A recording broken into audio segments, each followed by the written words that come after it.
Aarti Sharma, welcome you in my YouTube channel the परीक्षा the way of learning. दोस्तों आज हम बात करेंगे इनडेफिनिट प्रोनाउन के बारे में, एक नए यूजर्स के बारे में आज हम समझेंगे। इनडेफिनिट प्रोनाउन का ये पार्ट 3 है। इसके पहले की वीडियो में हमने पार्ट 1 पार्ट 2 की वीडियो में काफी डिटेल में काफी क्वेश्चंस के बारे में और कंसेप्ट्स के बारे में समझा। आज हम एक नए कंसेप्ट और नए यूजर्स के बारे में समझेंगे। हमने डेफिनेट इनडेफिनिट प्रोनाउन के बारे में काफी कुछ बताया है। इनडेफिनिट प्रोनाउन क्या होता है, इसका परिभाषा क्या होता है, इनडेफिनिट प्रोनाउन कैसे पहचानेंगे क्वेश्चंस में, सबका डिस्कशन हमने किया। एक ओवरव्यू हम दे दे रहे हैं। इनडेफिनिट प्रोनाउन जिसे हम अनिश्चयवाचक सर्वनाम कहते हैं, ये अनिश्चितता का बोध कराता है। और इनडेफिनिट प्रोनाउन की परिभाषा है a noun or pronoun that does not refer to any specific person, places or things। वे सर्वनाम जो किसी अनिश्चित व्यक्ति या वस्तु का बोध कराते हैं उन्हें हम अनिश्चयवाचक सर्वनाम कहते हैं। तो आज हम यूजेस के बारे में बात करेंगे। ONE, I repeat my self, ONE, जिसे हम वन, जो कि ये इनडेफिनिट प्रोनाउन है। इनडेफिनिट जिसे हम अनिश्चितता का बोध कराने के लिए इसका हम यूज करते हैं। जो ये शब्द ONE वन है, वन एक इनडेफिनिट प्रोनाउन है because it does not specify any particular और जनरल सेंस। ये किसी एक चीजों को स्पेसिफाई, पर्टिकुलर चीजों को बताने के लिए इनका प्रयोग हम नहीं करते हैं। वन का यूज हम सब्जेक्ट या नॉमिनेटिव केस या सब्जेक्टिव केस की तरह सब्जेक्ट के रूप में हम इनका यूज करते हैं। यदि हम वन का प्रयोग सेंटेंस के सब्जेक्ट के रूप में करें तो नॉमिनेटिव केस जिन्हें हम सब्जेक्टिव केस भी कहते हैं। हमने नाउन के पार्ट 4 में नाउन केस के बारे में हमने बहुत ही डिटेल में आपको समझाया है। Nominative case, objective case, possessive case जिसमें पॉजेसिव एडजेक्टिव है, पॉजेसिव प्रोनाउन और वोकेटिव केस, इन सभी के बारे में डिटेल में हमने हर वर्ड्स को एक्सप्लेन करना चाहा और एक्सप्लेन करने का पूरा प्रयास किया। उम्मीद है कि आपने अगर वो वीडियो देखा होगा तो आपको पसंद आया होगा, हर कंसेप्ट आपका क्लियर भी हुआ होगा। तो यहाँ जैसे एक वन में अगर सब्जेक्ट के रूप में यूज हो रहा है तो nominative case one subjective case होगा, ऑब्जेक्टिव केस भी वन होगा और पॉसेसिव केस जो कि वंस हो जाएगा, ONE apostrophe S, वंस। इनका यूज हम इनके बारे में बताएंगे, इनका यूज क्यों होता है।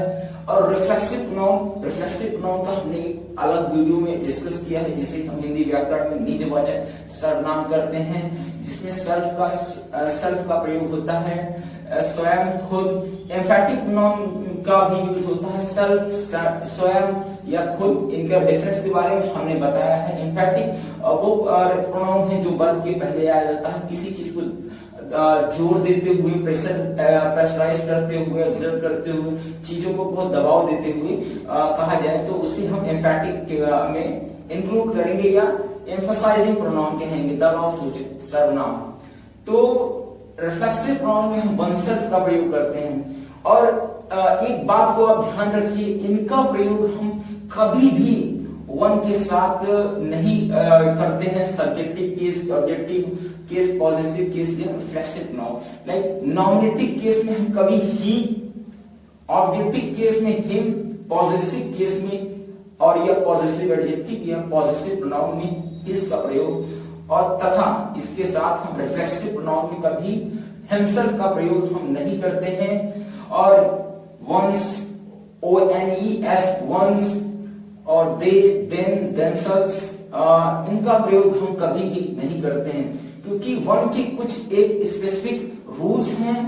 इनके साथ कभी भी मैस्कुलाइन जेंडर, फेमिनाइन और न्यूट्रल जेंडर तथा किसी भी जेंडर का प्रयोग हम इनके साथ नहीं करते हैं। इनका एक अपना एक अलग नियम है, एक अलग अपना रूल है।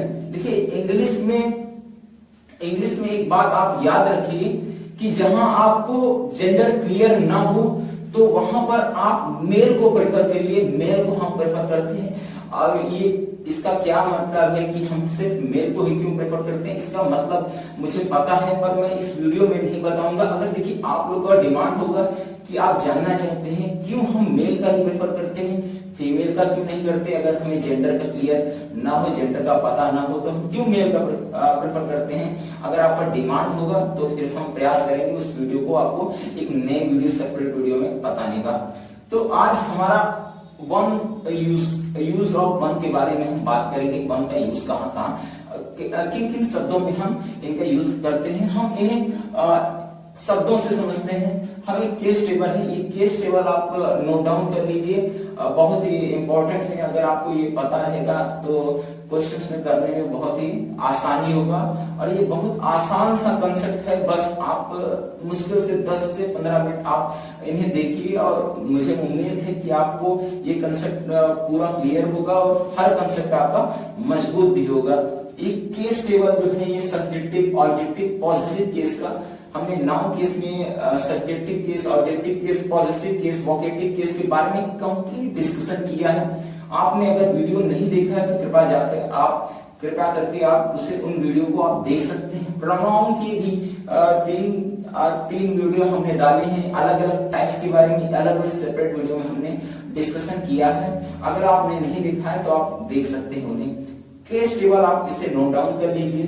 लाइक सब्जेक्टिव केस में I, me, I, we, you, he, she, it, ETC जितने भी हैं और वन, इनका प्रयोग हम सब्जेक्टिव केस, नॉमिनेटिव केस के रूप में हम इनका प्रयोग करते हैं।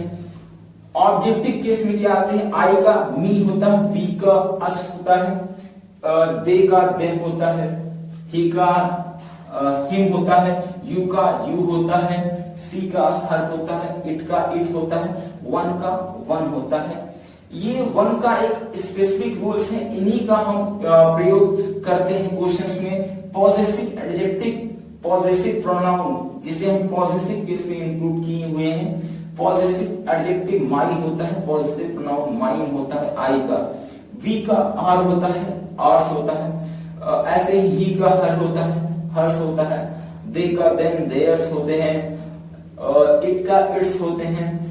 वन जिनके बारे में हम डिस्कशन करेंगे, वन जो कि इनका पॉजेसिव केस में possessive adjective, possessive pronoun one's होता है, O N E apostrophe S. ये क्यों? क्योंकि देखिए पॉजिशन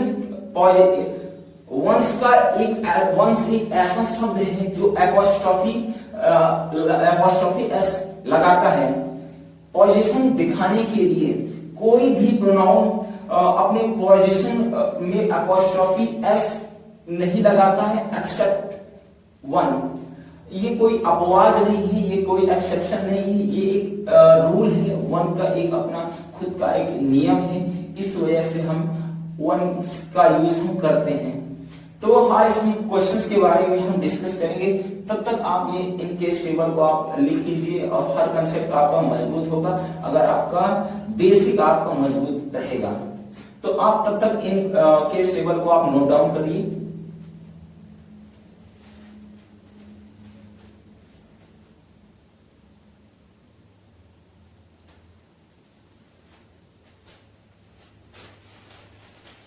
ओके, केस टेबल आपको अगर पता रहेगा तो हर क्वेश्चन में आपको करने में बहुत ही आसानी होगा। देखिए एक बात मैं फिर से कह रहा हूं, इंग्लिश में एक बात को आप याद रखिए कि जहां पर आपको जेंडर का क्लैरिफिकेशन ना हो, क्लियर ना हो, तो वहां पर हम मेल को प्रेफर करते हैं, फीमेल को कभी नहीं प्रेफर करते। वन ना तो कभी मैस्कुलाइन जेंडर यूज करते हैं, ना तो फेमिनाइन, ना तो न्यूट्रल जेंडर, ना किसी अन्य जेंडर के बारे में हम वन के साथ हम कभी भी यूज नहीं करते, क्योंकि वन का एक अपना स्पेसिफिक अलग एक रूल्स है। ये अपवाद नहीं है, ये वन का एक अपना रूल है। तो हम आज हम क्वेश्चंस के बारे में हम डिस्कस करेंगे। अभी तक तो हमारा कंसेप्ट था, अब हम क्वेश्चन में आएंगे। जैसे पहला क्वेश्चन है, everybody should do his duty. हर किसी को अपना कर्तव्य का निर्वहन करना चाहिए, हर किसी को अपना कर्तव्य निभाना चाहिए। Everyone should do his duty. तो यहाँ हिज जो है ये सही है, बिल्कुल सही, इसमें कोई भी एरर नहीं है, ये सही है क्योंकि ये इनडेफिनिट प्रोनाउन है, इसमें वन का यूज नहीं है। अगर वन आया है तो फिर हम तभी हिज, हर, हिम, इनका यूज हम नहीं करते हैं। Like second, everyone should protect himself from corona virus, हर किसी को खुद को कोरोना वायरस से बचाना चाहिए।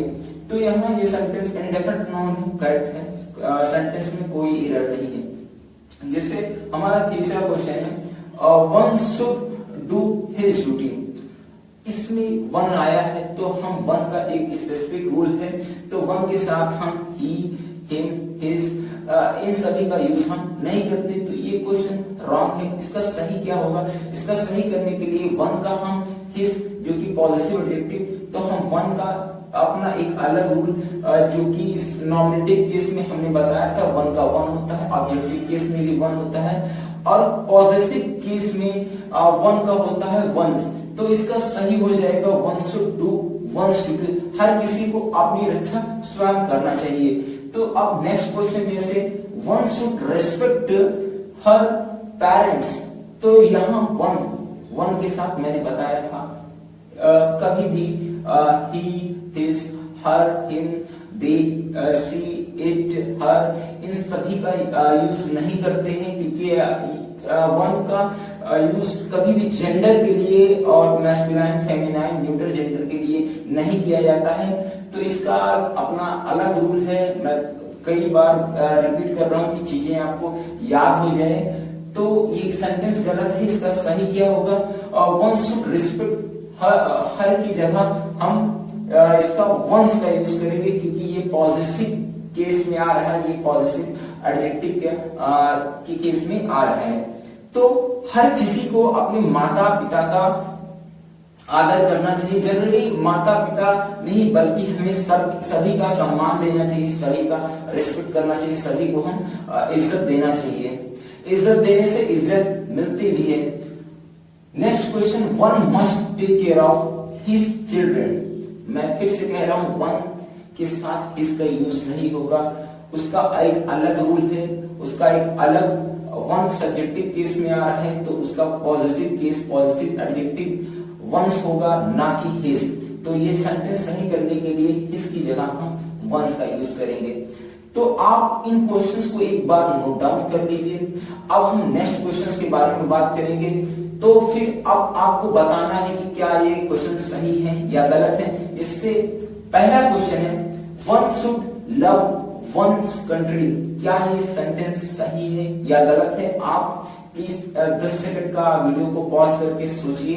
अगर सही है आंसर तो कमेंट बॉक्स में बताइए कि हमारा सही हुआ था आंसर आपके बताने के पहले, क्योंकि मैंने कंसेप्ट आपका पूरा कंसेप्ट का मैंने देखा वीडियो आपका, तो मुझे कंसेप्ट क्लियर भी हुआ। तो नेक्स्ट क्वेश्चंस, अभी ये 3-4 क्वेश्चंस में स्लाइड में दिख रहा होगा, तो इनमें आपको बताना है कि कौन कौन सा क्वेश्चन सही है, कौन कौन सा गलत है। जैसे नेक्स्ट क्वेश्चन है, सेकंड क्वेश्चन है, one should love his country, देख लीजिए ये सही है या गलत है। One should love one's country, ONES, one's country, तो ये सही है या गलत है आपको बताना है। One should love one's country, ये सही है या गलत है बताना है आपको। One should love their country, ये सही है या गलत है बताना है आपको। तो मुझे उम्मीद है कि आपने पॉज करके वीडियो को इन सभी 4-5 क्वेश्चंस को ट्राई किया होगा और आपका सही भी हुआ होगा।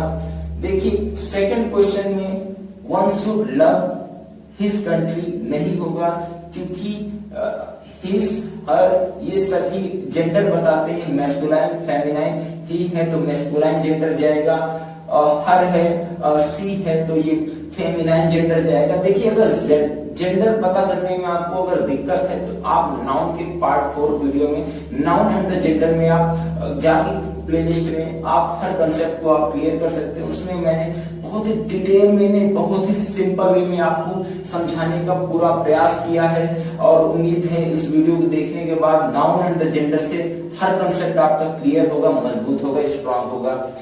तो ये सभी गलत है क्योंकि जेंडर का यूज हम नहीं करते। His, their, one's, they, them, themselves, ये सभी वन के साथ हम यूज नहीं करते क्योंकि ये सब जेंडर का बारे में बताते हैं। तो जैसे अब नेक्स्ट क्वेश्चन ले रहे हैं, वन शुड हेल्प हिमसेल्फ, तो ये सही है या गलत है? एक थोड़ा सोच के आपको बताना है, वीडियो पॉज करके। ये गलत है।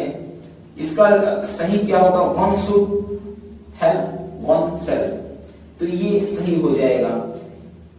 वन शुड हेल्प देमसेल्फ, क्या ये सही है या गलत है?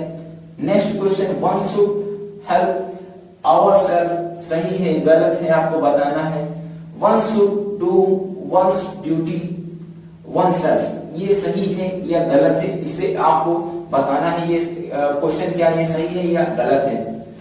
ये क्वेश्चन सही है। One should do one self duty, ये सही है क्योंकि ये रिफ्लेक्सिव नाउन में आया है। सब्जेक्टिव केस का reflexive noun one self, one का सब्जेक्टिव केस वन, उसका रिफ्लेक्सिव नाउन वन सेल्फ, जो कि सही है।